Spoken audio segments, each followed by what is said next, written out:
Résumé du livre Ikigai, la méthode japonaise du bonheur de Hector Garcia et Francesque Miral. Ikigai est un concept japonais qui signifie « raison d'être ». Ce livre explore les secrets de longévité et de bonheur des habitants d'Okinawa, une île réputée pour abriter de nombreuses personnes centenaires. Il propose des méthodes concrètes pour trouver son propre Ikigai, aligner sa vie sur ce qui nous rend profondément heureux et cultiver la longévité. Les principes clés du livre. 1. Trouver son Ikigai. Votre Ikigai se trouve à l'intersection de 4 éléments. Au ce que vous aimez faire, passion. Au ce dans quoi vous êtes bon, vocation. Au ce dont le monde a besoin, mission. Au ce pourquoi vous pouvez être payé, profession. 2. Adopter un mode de vie actif. Les habitants d'Okinawa bougent constamment, sans pratiquer un sport intensif mais en intégrant des mouvements dans leur quotidien, marche, jardinage, etc. 3. Prendre soin de son alimentation.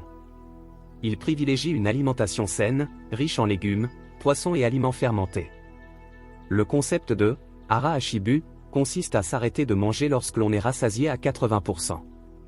4. Cultiver des relations sociales. Le soutien social est essentiel pour le bonheur et la longévité. Les habitants forment des cercles appelés maoi, qui sont des groupes d'amis se soutenant mutuellement tout au long de leur vie. 5. Vivre dans l'instant présent. L'art de vivre pleinement chaque moment est un autre pilier essentiel de l'ikigai. 6. Rester curieux et actif mentalement. Continuer à apprendre et à avoir des objectifs permet de maintenir l'esprit alerte et engagé. Exercice pratique pour notre chaîne L'Art de réussir. 1. Exercice pour trouver son ikigai. Prenez une feuille de papier et divisez-la en 4 cercles qui se croisent. Remplissez chaque cercle avec au ce que vous aimez faire. Au ce dans quoi vous êtes doué.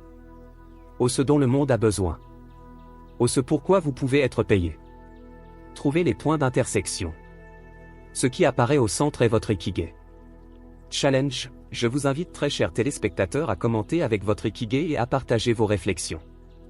2. Exercice de mouvement quotidien. Proposez un défi de 7 jours, intégrez des mouvements simples dans la journée, marcher 10 000 pas, faire du yoga léger ou du jardinage. Il existe plusieurs types de marches sportives, chacune ayant ses spécificités et ses bienfaits. Voici les principales catégories. 1. La marche active. Description, une marche rapide où le rythme est soutenu, généralement entre 6 et 8 km par heure. Objectif, améliorer la condition physique et brûler des calories. Bénéfice, renforce le cœur, améliore l'endurance et tonifie les muscles des jambes. Public, adapté aux débutants et à ceux qui souhaitent augmenter progressivement leur activité physique. 2. La marche rapide, ou marche dynamique. Description, une version plus intense de la marche active, souvent pratiquée à une vitesse de 8 à 10 km par heure. Objectif, favoriser la perte de poids et améliorer la capacité cardiovasculaire. Bénéfice, stimule le métabolisme, améliore la posture et développe la tonicité musculaire. Public, ceux qui recherchent un entraînement cardiovasculaire sans impact. 3. La marche nordique. Description, une marche rapide avec des bâtons spécifiques, permettant un engagement musculaire plus global.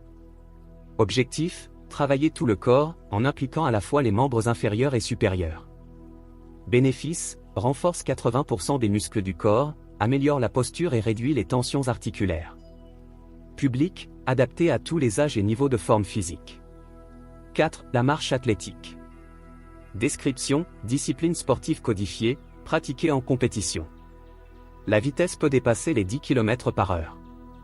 Règle, un pied doit toujours être en contact avec le sol, et la jambe avant doit rester tendue jusqu'à ce qu'elle passe sous le corps. Objectif, développer la vitesse tout en respectant les règles techniques. Bénéfice, améliore l'endurance, la technique et la discipline mentale. Public, athlètes et amateurs de compétition. 5. La marche en montagne, ou randonnée pédestre. Description, marche sur des sentiers variés, souvent en terrain accidenté ou en altitude.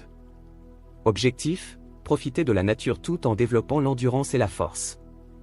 Bénéfice, renforce les muscles des jambes, améliore la capacité pulmonaire et permet de se ressourcer mentalement. Public, adapté aux amateurs de plein air et de nature. 6. La marche méditative. Description, une marche lente, consciente, souvent pratiquée dans un cadre de pleine conscience ou de méditation. Objectif, se recentrer sur soi-même et apaiser l'esprit. Bénéfice, réduit le stress, améliore la concentration et la connexion corps-esprit. Public, ceux qui recherchent une activité apaisante et introspective. 7. La marche aquatique, ou longe-côte. Description, marche dans l'eau, généralement à hauteur de taille ou de poitrine. Objectif, profiter de la résistance de l'eau pour renforcer les muscles et améliorer l'endurance. Bénéfice, travail musculaire intense sans impact sur les articulations. Public, idéal pour les personnes en rééducation ou celles cherchant un entraînement doux mais efficace. 8. La marche rétro, ou marche arrière. Description, marche pratiquée en arrière, souvent utilisée pour renforcer les muscles et améliorer l'équilibre. Objectif, travailler différemment les muscles des jambes et améliorer la coordination. Bénéfice, renforce les ischio-jambiers et améliore la proprioception. Public, sportifs cherchant à varier leur entraînement ou personnes en rééducation. 9. La marche afghane. Description, technique de marche synchronisée avec la respiration, inspirée des nomades afghans. Objectif, harmoniser le souffle avec les pas pour améliorer l'endurance. Bénéfice, améliore la capacité respiratoire, la concentration et favorise la relaxation. Public, adapté à ceux qui cherchent un équilibre entre effort physique et apaisement mental. 3. Exercice de Hara Hashibu. Lors du prochain repas, je vous invite très chers téléspectateurs à vous arrêter de manger lorsque vous ressentez une satiété à 80%. Voici quelques astuces pour reconnaître le moment de satiété et éviter la surconsommation. 1. Manger lentement. Pourquoi ? Le cerveau met environ 20 minutes à recevoir les signaux de satiété. Astuce, prenez le temps de mâcher chaque bouchée 20 à 30 fois. Posez vos couverts entre chaque bouchée pour ralentir le rythme. 2. Évaluez la faim avant de manger. Pourquoi ? Il est important de distinguer la faim physique de la faim émotionnelle. Astuce, notez votre niveau de faim sur une échelle de 1 à 10 avant chaque repas. Ne mangez que si vous êtes vraiment affamé, score de 7 ou plus. 3. Pratiquez la pleine conscience.